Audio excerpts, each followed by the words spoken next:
started recording of this session. Yeah. Okay, The recording thank is you. actually shared on Slack and it is uploaded on my YouTube channel, so you can just head over to the recording and check it out on YouTube. Okay. Okay, sure, thank you. So we will talk about file system. So basically, what is file system? File system is a way of organizing files on a block device, and it gives you the methodology of dividing files and structuring the files so that it can be stored efficiently and the underlying disk space can be used very efficiently. Okay, so in any of the operating system, you have a file system. By default, if you see Windows based operating system, Windows 7 and that class of operating system, you get file system like NTFS and VFAT, DOS. Now in Linux, there are a variety of file systems. By default, the current version of kernel supports XFS as a default file system. So just to understand first about the file system is basically a method of logically organizing your files on a storage system. So this storage can be your underlying hard disk that is attached natively to your laptop, or it can be a hard disk that is attached to a server. Okay, so a server system when compared to a laptop based system can support multiple number of peripheral hardware devices. Like it can have a number of hard disks, some support 12 to 15 hard disks, and it can have multiple processors. However, your laptop is finite to certain resources, limit of resources. Okay, so a Unix file system is basically a way of organizing your files on this storage system. And ironically, Unix also treats everything within its system as a file. So if you have a hard disk connected to your laptop, it is treated as a file to the Linux operating system. Okay, so everything in Linux is a file. I'll show you once we head over to our shell environment. So the smallest unit of storage in Unix is file system, and the file is the smallest unit of storage in a Unix file system, and everything in Unix is treated as a file. So what kind of information this file associated to? Basically, what are the different attributes that each file contains, which is very important to understand, because if you have to inspect your operating system, basically you are going to inspect files because everything in Unix is a file. So what attributes a file contain is basically a file type. So basically what kind of file it is, whether it's a text file or it's a data file or whether it's an executable file, whether that file is a shortcut file referencing another file, or whether that file is a hard link, whether it's a soft link. Uh, the file name, the physical size of the file, so how many bytes or megabytes or GBs of file it is, the owner of the file, the privacy and file protection like the access bits, access limits ACL on the files. Basically they are used to provide enhanced protection on the file itself, and a file timestamp. And everything in Unix is actually organized in a hierarchical format, like a tree like structure. So every file in the Unix operating system follows a hierarchy. So by default in any of the Linux file system you will find this hierarchy structure. So this is a typical design of a file system of Unix. Okay, so whatever operating systems are derived out of Unix, whether that be Android operating system, whether that be a firewall based operating system, whether that be Ubuntu, Arch Linux or Mint, or any of the Unix based operating system will follow the same hierarchy of file system organization. Okay, so whenever you install any new OS you will get this directories already present, and this is the order of directories. So the root of the file system is basically denoted by slash. So this is the topmost directory of the file system. So it follows a tree like structure basically. So this is your root of the file system followed by these directories. It is really very important to understand what is the significance of each of the directory and what files reside in each of these directories. Okay, uh, so are you guys following along? Any questions, any doubts so far? Oh.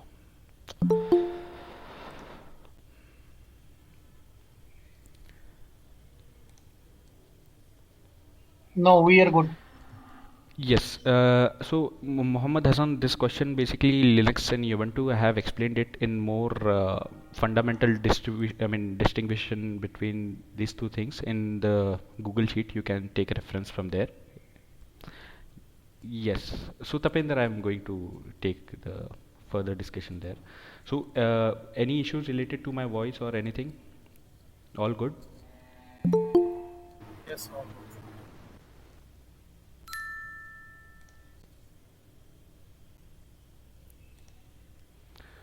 Seems like everything is good. Okay. Yeah. So yeah. So this is a typical structure of the file system basically. Okay. So where you have got these directories, I'll take you through the explanation of each of these directories. So so let me explain it here first. Like the bin directory, and this is the de facto directory structure. You will find it across different distributions of the operating system. So this is your bin directory which contains all the binary files. This binary files can be executed by any user present on the system, including the root user. So the root user is basically your default user that is present on any of the Linux based operating system which has the administrative privileges. Okay, so this bin directory contains all the executable files. So these files can be run as scripts and they can be called from anywhere in the file system if they are present in this path. So if it is present in the bin directory, it can be called from anywhere in the file system, which I will show you further. The slash dev this directory contains all the device related files. So everything is Linux is actually a file.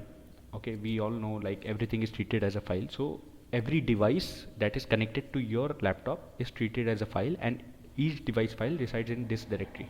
Okay, and this structure is followed very strictly. You won't find any device file residing in any of the other directories other than the dev directory. The etc directory contains your configuration files. So basically the application that you installed and the system related configuration, they all reside in the etc directory, which is the heart of configurations on your file system. So if you mess up with the files in etc, you might break up your system. Maybe you might change a few settings on the system.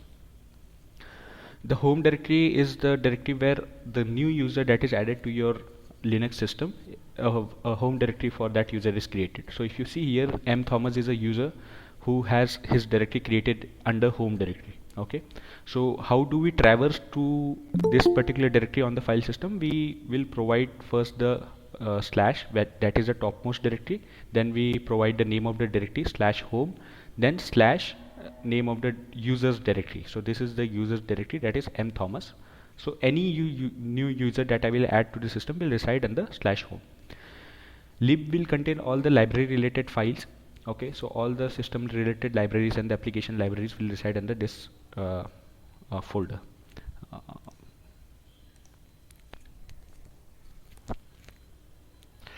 it would be great if people connect on time, because this yeah, the slash mnt directory, this contains all the mount point related information. Okay, so anything that you connect on a live system, like a live USB that you connect, and then you get a pop-up like the USB is connected and it is getting ready. So this USB mount point is basically mnt. Slash proc is a pseudo file system. So this is actually not a file system, but it is a file system. So here if you inspect this directory, you will find all the currently running process having their own files and folders created, and the size of the files will be 0. So they won't have any size on the file system, but they will be virtually residing in your memory, that is your RAM. The root is the home directory for the root user, which is default present in all of the operating system.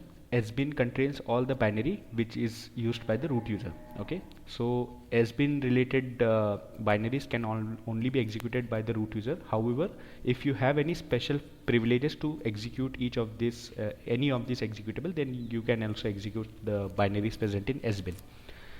The TMP is also a special place where you store your temporary files on the Linux operating system, and the life of the files in TMP directory is for 30 days only.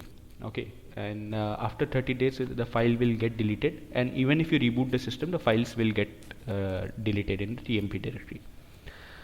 Slash usr bin is also another important directory where all the binaries and other local applications gets installed with all their relevant files and files.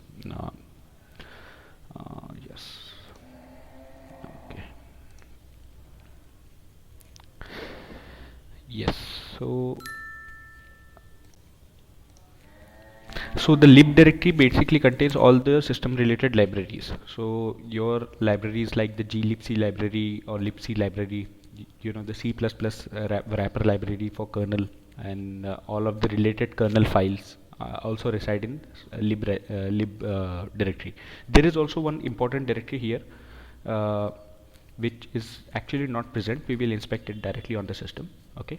So if you see, this is just the explanation of what I have already covered. So let us go to a live system and let's just inspect the files. So let me share my window.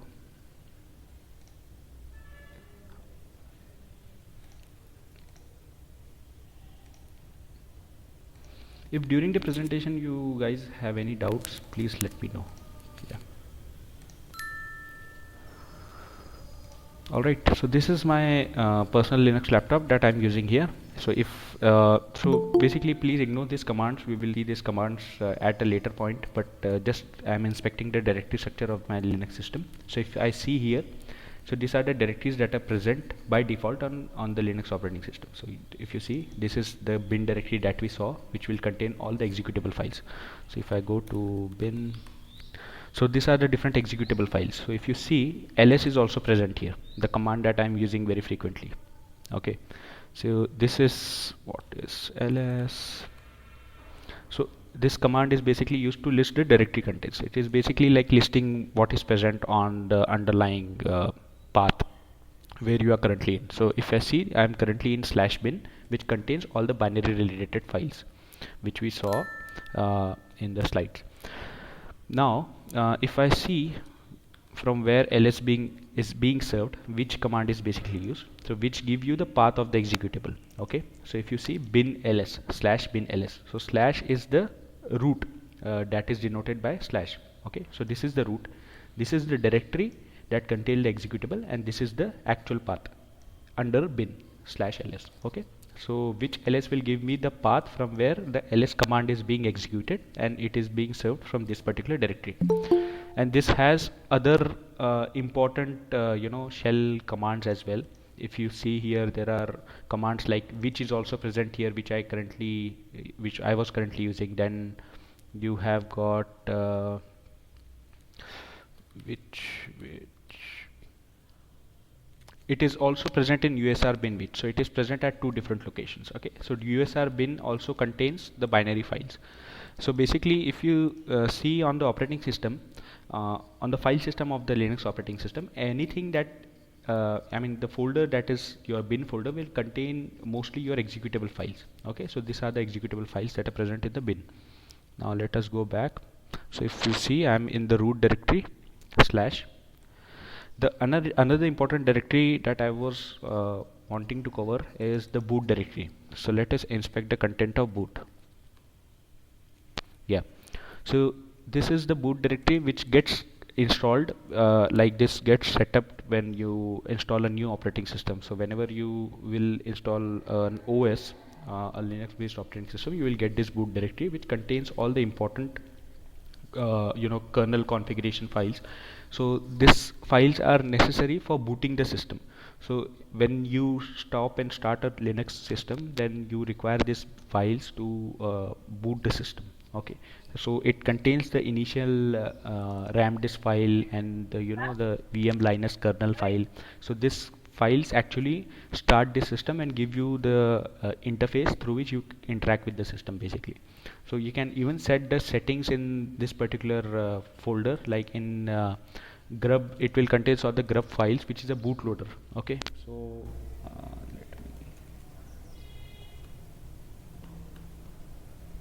so it contains all the configuration files for grub itself, and then we can also configure the settings of this booting, like the boot process, like if we want to take some time in booting, or if we want to disable the screen that we get in booting, like you get the screen where you get to know the operating system and other things, right? So we can control those settings, and the files are also present in this directory, which we can modify, or we can modify the configuration files that are present in /etc directory. Okay. So this is also very important folder under your file system, which is basically containing all your booting related files. Okay, so no need to basically go and modify the contents of the files all by yourself. If you know, then you can do it, or else you can break up a running system.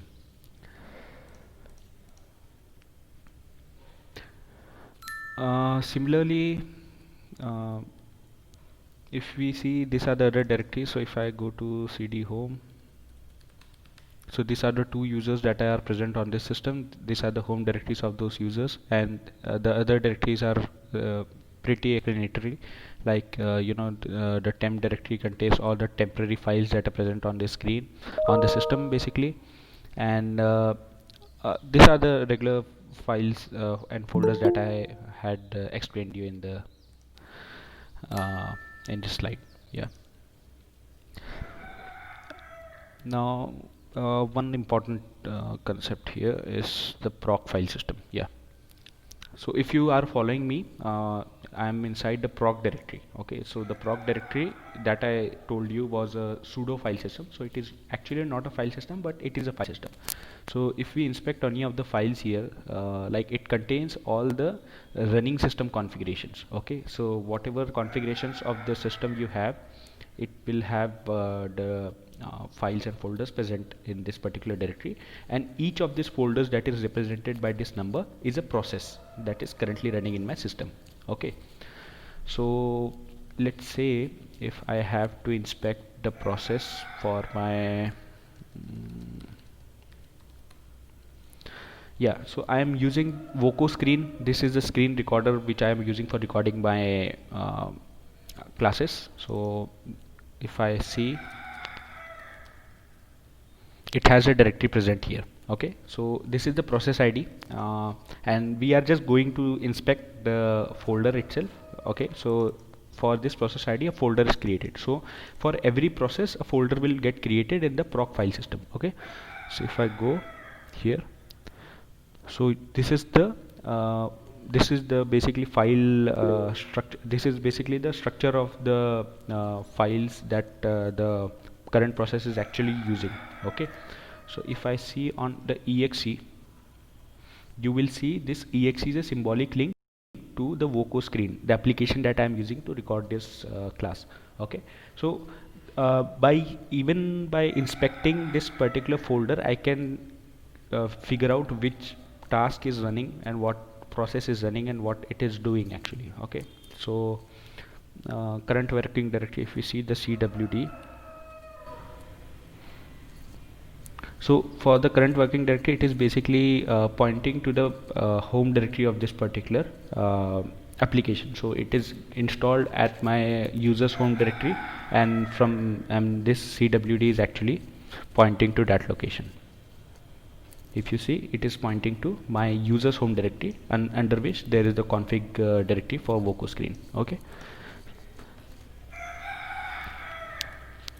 and one interesting thing to see here, if you see the size of each of these files and folders, it is 0. So this is a pseudo file system. It is very relevant and a very important topic to understand, because this is often asked in interviews to explain what is a proc directory. So a proc directory is basically a pseudo file system, which is not actually a file system, but it is a file system. So for the contents of these files is actually stored in the RAM, but you can even inspect it on the file system from here. And the size, if you see, so the size is 0 for each of the files and folders.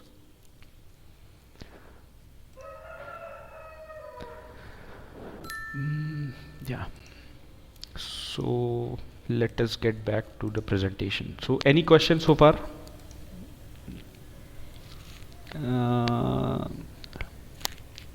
Okay.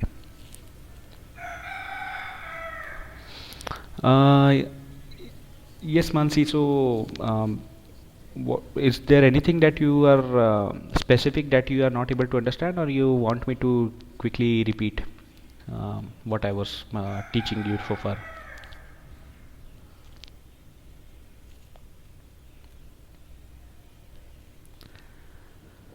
Can you explain where and lost and found directory?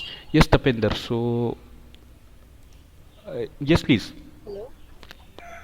Sir, I have no idea what is Linux, and I think this is going above my head that what is this directories and all. Your voice is not audible if you are speaking.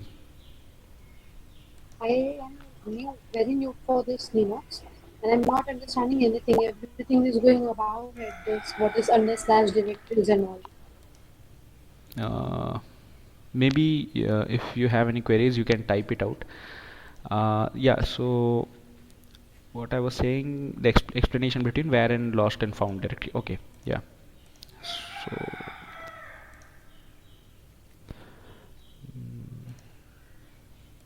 so where directory is basically the directory where all the log related files and folders are stored. Okay, and and the other directory that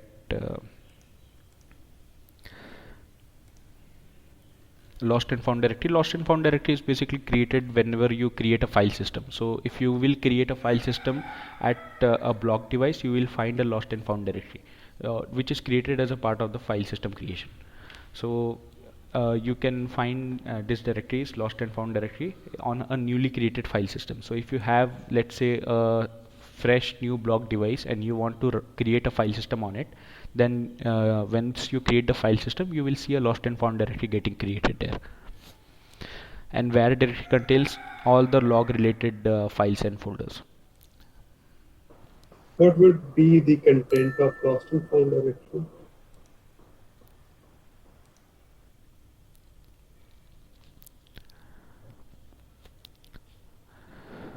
So now that we have an overview of the file system structure, what we are going to see here is basically what are the basics of files. Okay, so in Linux, as you all know, everything is treated as a file. So if you are inspecting a Linux system, it is similar to saying like you are inspecting a file system. Okay, so everything is a file in Linux. Even devices such as printers and disk drives are also files. Okay, so all files in Unix can be categorized into three different types, basically ordinary files, directory files, and device files. Okay, so an ordinary file is basically a file which you can create with commands like vi and touch, and these files can be used to store some content, and they can be used to store text information, or maybe they can be used to store some information related to scripts or documentations.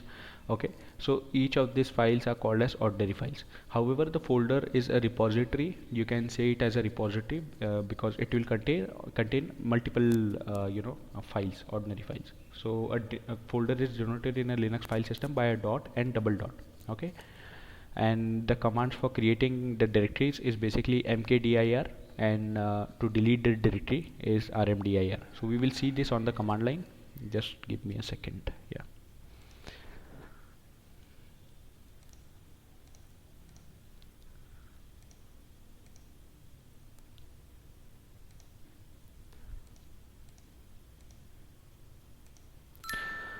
yeah.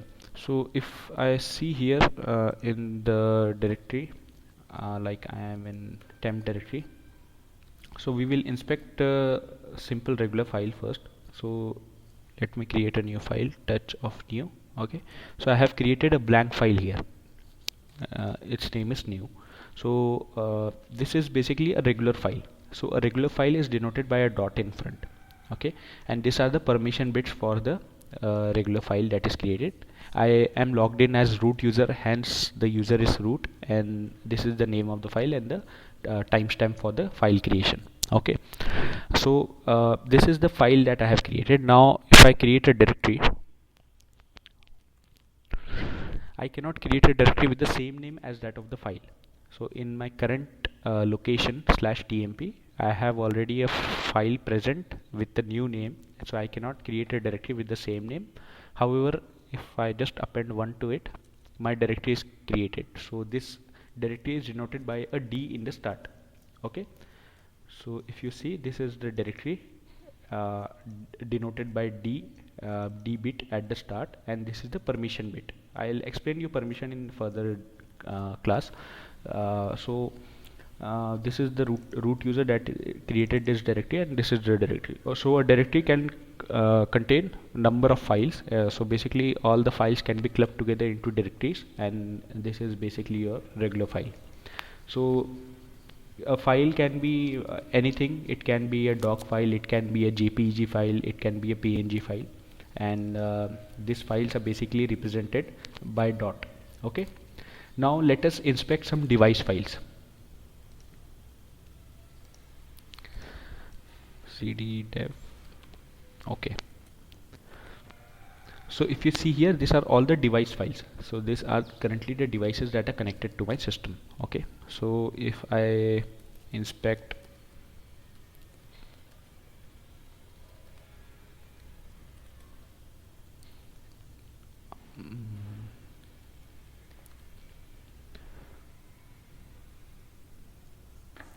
so this is the device file that is named in my system.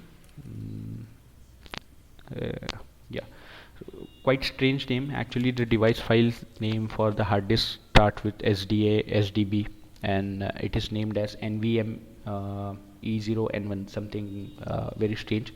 And this is the device file that is currently on my Linux operating system. So this device file is representing the block device. Okay, so if I do a type on the name of the file, basically file, yeah, if I use the file command on the type of the file on the basically the file name, so it gives me the block special device. Okay, so this is the block device that is currently being used on my Linux system. So this is the hard disk of my system. Okay, and it is denoted by B in the start, which represent it is a block special device. Okay, so a block special device is something where you can write your files, you can create a file system. So your hard disk, your SSDs are block special devices.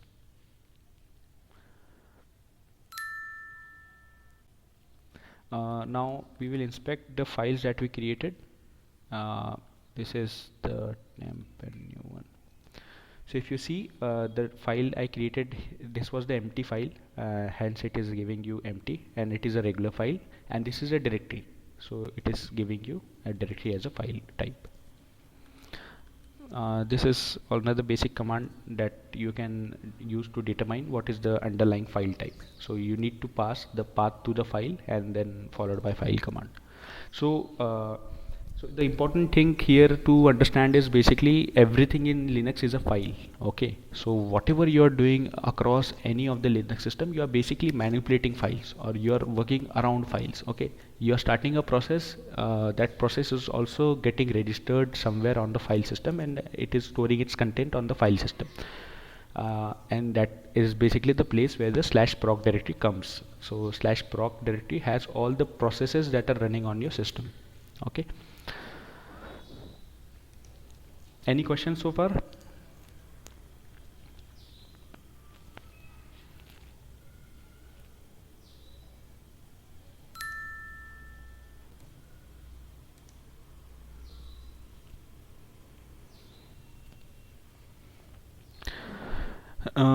So before beginning to the another concept of basically understanding the inode structure, if you have any questions, it would be great. Like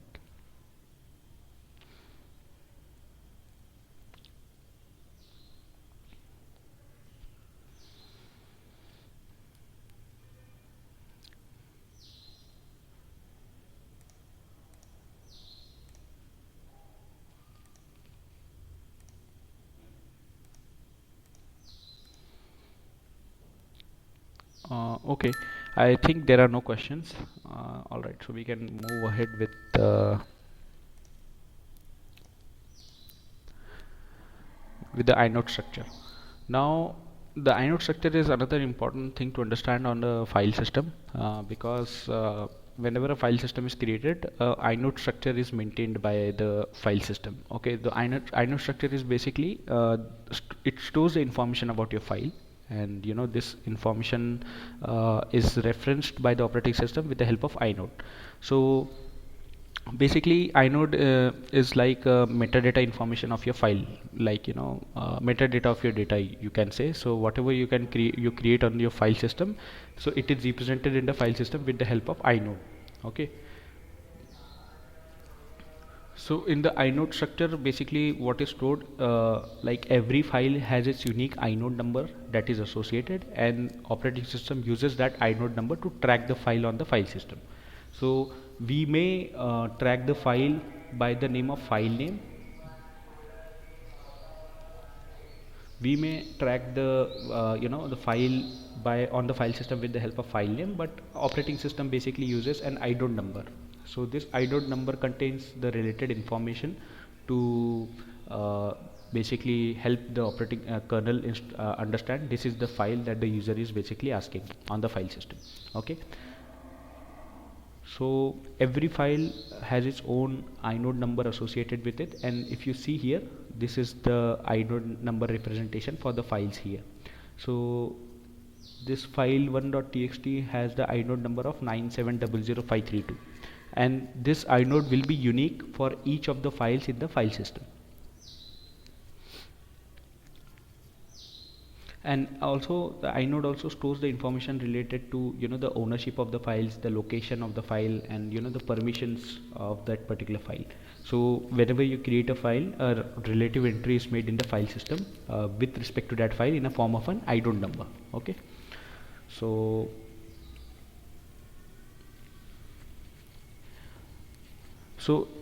so in the file system there is a inode table that is maintained for writing your inode entries, and this is a special data structure.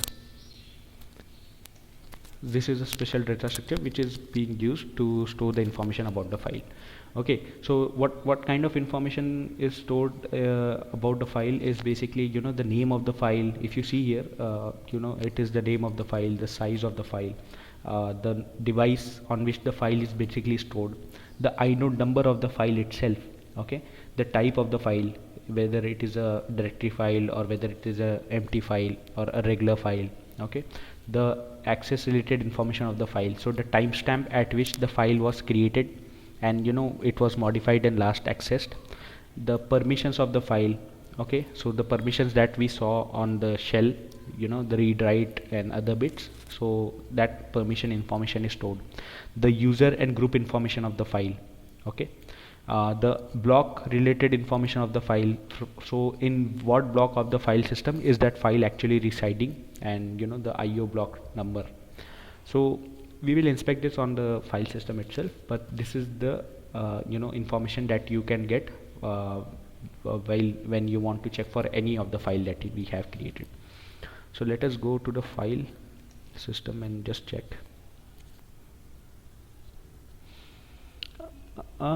Yes, you can say, because inode is basically a reference that kernel keeps to himself to identify a file. So we can understand, like the file name is so and so, but the kernel will have its own semantics of understanding the file names. So it references the inode number to a file name, and then it searches for that inode number in the file system. So if you want to retrieve a file, then the specific entry has to be made into the inode table for that particular file. So whenever you create a file, inode is created for that particular file. So we have created two files, basically a file and folder. I'll show you.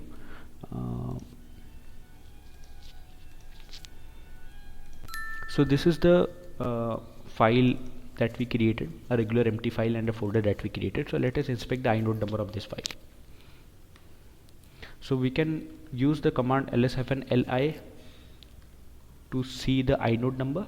Okay, so ls command is basically used for listing the files. It has a lot of options, so these are the options which make ls more powerful.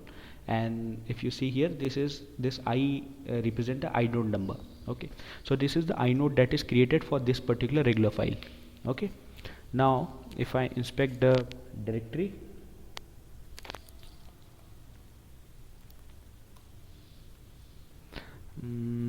just a minute, yeah, I should provide D flag as well to list a directory. Okay, so if you see, this is the inode number that was created for this directory. Now every file will have a inode number associated to it, and when I want to retrieve that particular file from the file system, kernel will search for its inode. Okay, so if you let's say so the important thing here is to understand, like, there may be chances where you might mess up with the inode table of the kernel, right? So if you create your file system and if you rewrite the inode structure, the files that are stored on the file system will not make any sense to kernel. So kernel will if somebody modifies the inode table on the file system, and then you go and retrieve your files again by passing the name of the file, the kernel will not be able to search the file on the file system, because the inode table was rewritten and new inodes has overwritten the existing inodes. So there will be, you might suffer some data loss in that case. So each inode is a unique identification to a file that is created. Okay, so if you see, this is the inode number associated to this file and folder. We can even inspect it more with stat command. So this is the output that you saw in the slide. So if you see here, this is the regular empty file that we created with the inode number and the access and modification related changes. Okay, it will also show you details related to the access and the root user and the user who created this particular file. Similarly for directory, if you see, this is the type of directory and it has this inode number with the other details that we just saw.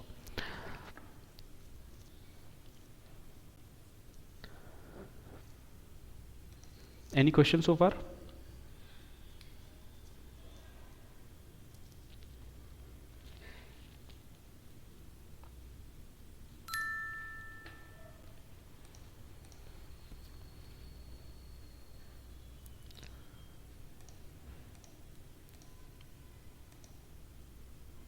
Okay.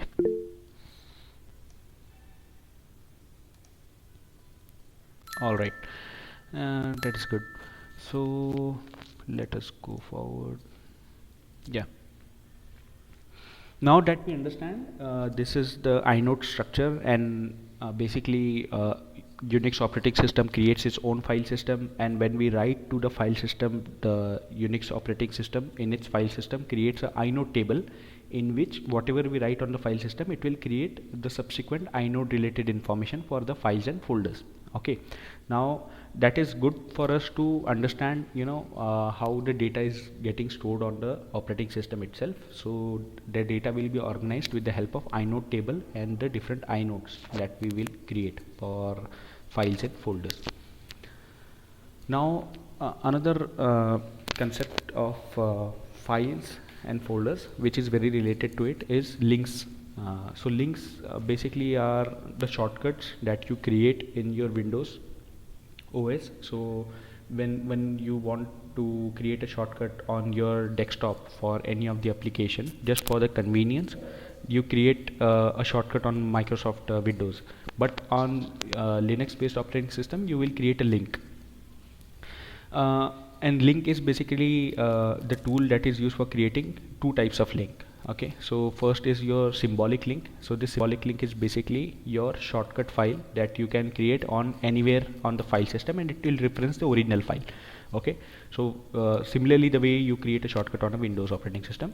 And a hard link. So hard link is something that is referencing the same file. It is not a shortcut, but it is a copy of the other file. And if you write to a hard link, it will also modify the original file. Okay, so it cannot be created across the file system. So a hard link can reside only in a single file system. It cannot be created across the file system. However, the soft link or the symbolic link can be created across the file system. Okay, so it is just like a shortcut which you can create between file systems. Okay. The package that is provided that provides this binary utility to create links is it comes from core utils package, and it will already be installed on a file system on your operating system basically. So you can inspect depending on the operating system on which you are. So ln package, if I have inspected on my current Ubuntu based machine, it is coming from the core utils package. Okay.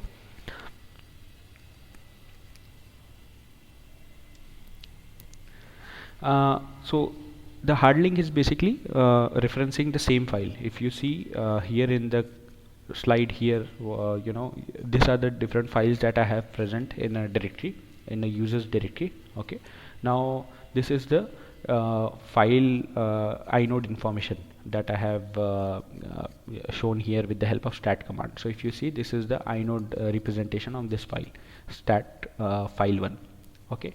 Now I am creating a hard link, okay, with the help of ln command. So ln command is provided by core utils package, and you will use the same command to create both hard links as well as soft links. Now if you see here, I have created a hard link file fi.txt from file1.txt. Okay, so ln command without any options provided by the file name. So this is the source file and this is a destination file. So this is basically the source file and this is the hard link file that I am going to create. Now if I inspect the file that is the hard link, you will see, like, here the links section of the inode tables says it is link 1. Okay, there is no other links associated to this file. Okay, this is a single identity on your file system, file1.txt. However, when I create a hard link, you will notice some changes. So a hard link is basically similar to your source file. Basically, if you see the inode number of the files, so here the inode number of file1.txt end with 532, and similarly for file5.txt ends with 532. Okay. And if you inspect inode structure of the file1 again, you will see here are two links. So this second link is basically this file5.txt, which is a hard link created from this file, file1.txt. So hard link and soft links are basically very important. I'll show you on a live system. Just give me a second.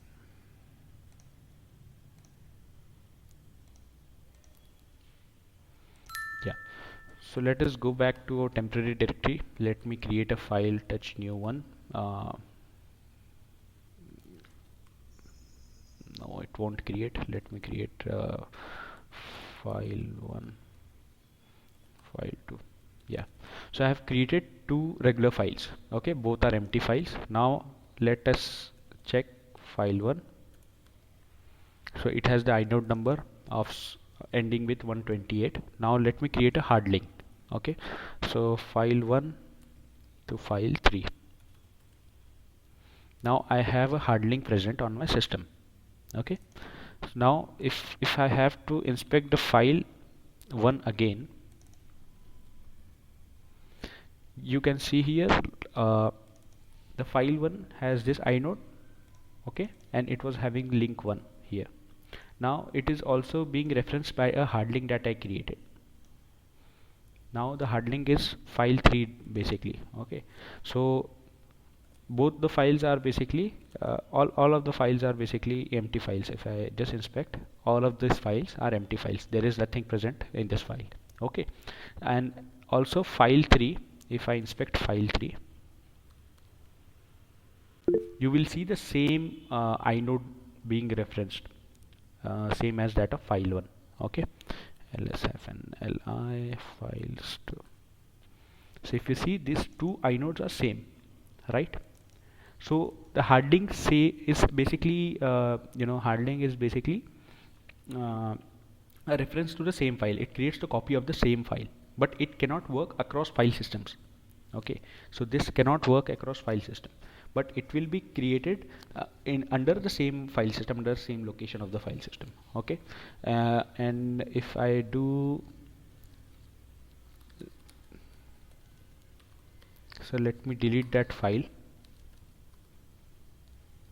So I have deleted the file 3 basically, which was the hard link to the original file. Okay, if I had deleted the source file, original source file, the hard link would have been already present and it will contain all the contents of file 1. However, these files were empty files, hence there is no need for us to inspect the contents of the file, but it would have kept the same content as that of the source file. Now let us create a symbolic link on the same file system. So file 1 to file 3. So now I have created a soft link. So if you see, with the same name of file 3, which was earlier a hard link, I have deleted it and I have created a soft link. So soft link is basically a reference to the original file. Okay, so this file 3 is referencing file 1, which resides under /tmp. Okay, now if I inspect the file 3 inode number, then I would see, like, the inode number is changed. It is not similar to file 1, and also it is having individual identity with links of 1, and you would see here it is a symbolic link.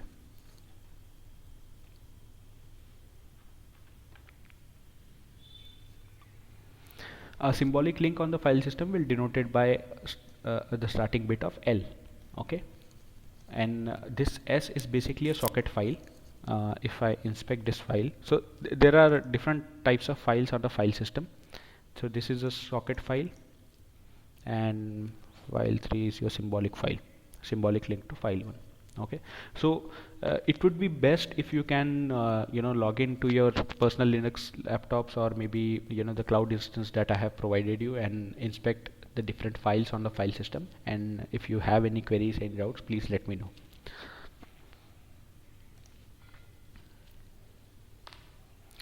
Why there is a need to create hard link or soft link? So basically it is just for convenience, Aparna. Like, if you have to have a like a reference to a file from anywhere in the file system, you would create a soft link. So soft link is basically a shortcut to the file. So it is basically a shortcut that you would create anywhere in the file system. But a hard link is it cannot be created across the file system. It can reside in the same file system. It is just a copy of the same original source file. So just as in case you would need to require to basically create shortcuts in a Windows or based operating system, similarly in Linux you would use links.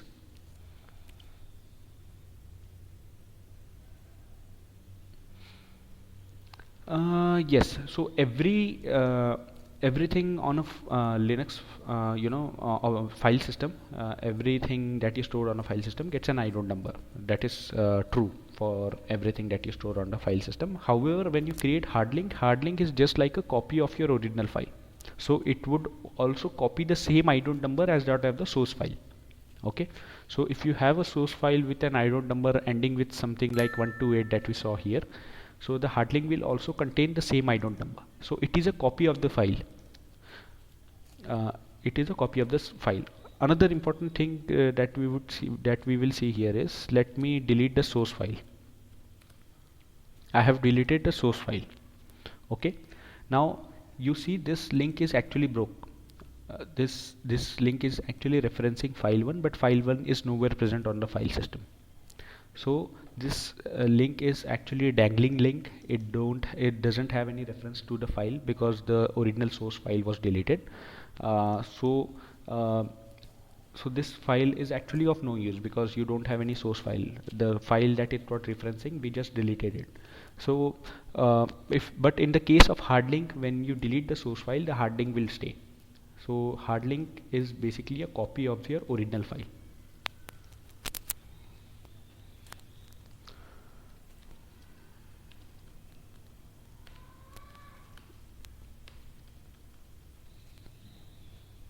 Read link command is used to resolve the symbolic link file, and here file 1 is basically referenced by symbolic link file 3, and if I issue the command file on file 3, it will show me the broken symbolic link to file 1. Okay, so as I had deleted file 1, this symbolic link was broken. So it is similar to saying, like, you create a shortcut of a game on your Windows operating system, and then you delete the game folder, the shortcut is of no use because the location where it was referencing to, it got deleted. What if I create a new file one now? What will happen? Yes, good question. Yes, it will refer to the same file. So you see here file 1 was not present, so the symbolic link was broke. Now if I create file 1 again, the symbolic link is back to life again, so it is referencing the same file. Okay.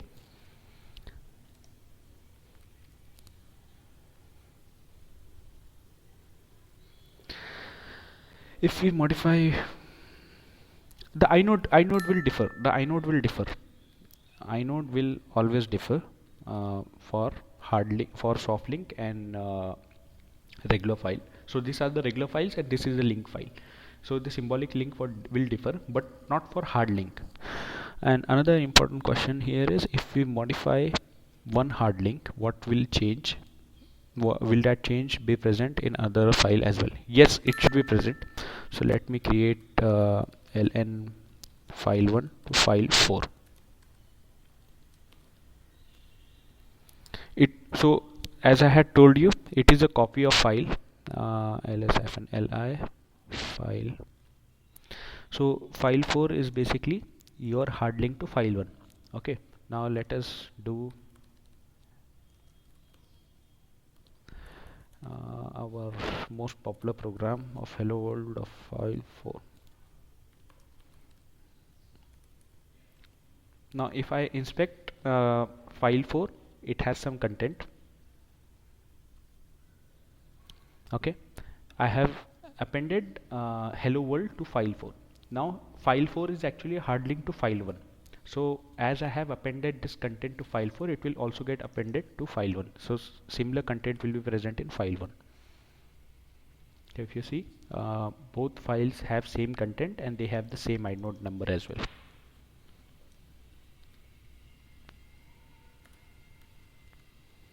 Yeah.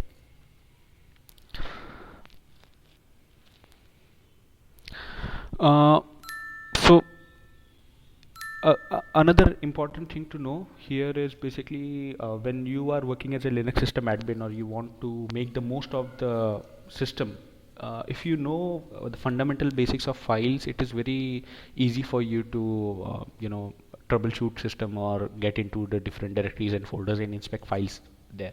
So let's say if I have a log file that is getting created on a web server which is running on Linux. So maybe it's a server running Apache Tomcat or maybe Nginx web server. So you can create a hard link of the log file so that that hard link will get updated whenever logs are appended to the original file, and that hard link should reside in the same file system. So what you do, if you have to inspect that file somewhere at other location within the file system with some script, you can create a hard link. Or if you want to create across file system, you can create a soft link. So soft link and hard link basically are used widely, I would say, because they give you convenience of creating shortcuts across file system or within the same file system. Yeah. All right, thank you so much. So I think we have already crossed. What do you mean by same file system? So same file system, I am saying in a way like, I'll explain you. Just give me a second. So if I see, this is the block device, the SSD that is currently connected to my laptop. Okay, so on this block device, the file system that I have created is this. Okay, so these are the two what I would say partitions. These are the two partitions on this device, basically block device, and these two partitions will have their own file system, right? So I am saying this is a file system. Okay, so if you have multiple block devices here, although these are not block devices, these are temporary file systems that you would get in a Ubuntu operating system, but if you have multiple other block devices, I am talking that as a file system, individual file system.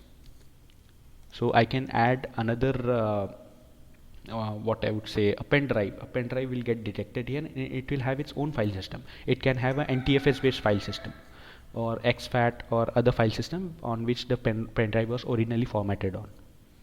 So I'm talking a file system as in that way. So this block device which will have a individual file system, right? It will have one-time file system that I created when I installed the operating system on that device. However, you can have multiple other disk files, each having their own file system.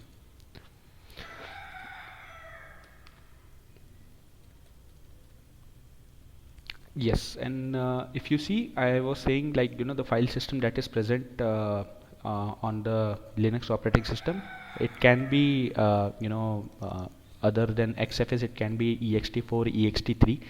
These are the different file system types. Actually, these file systems, they get evolved over the period of time whenever a new kernel release is taking place. So currently we have the latest kernel release of 4.18 in market. So ext4 XFS file system is also supported. I have chosen ext4 file system rather than XFS, but XFS is a default file system nowadays. And if you see, this is the other file system like temporary file system, squash file system, VFAT. VFAT file system is basically Windows FAT something, I don't know. I really hate Windows. Temporary file system, squash file system, and things like that. Yes, within a tree. Yeah. All right.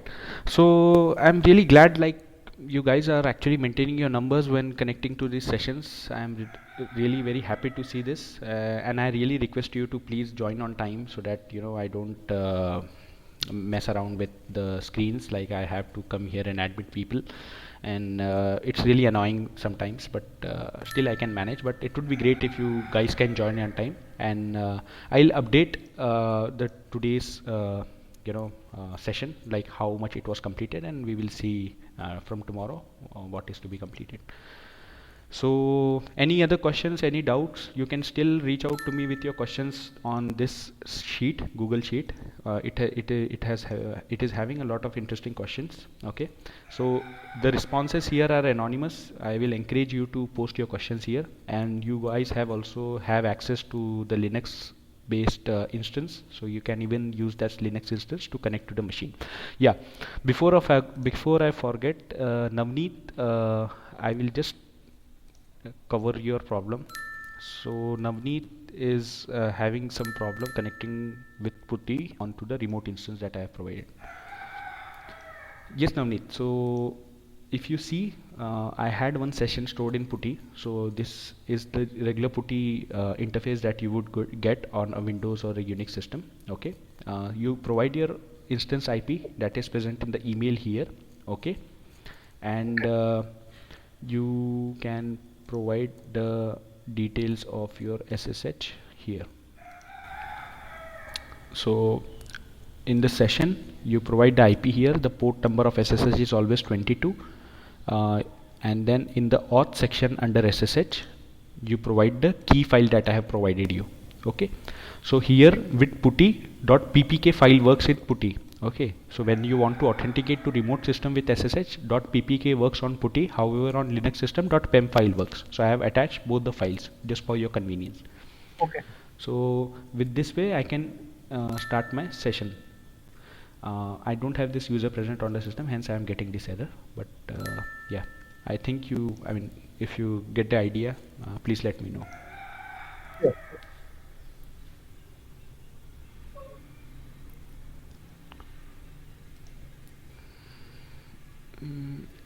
All right, so I think it is enough for today. Thank you so much for joining, and I am looking forward to see you for the next class.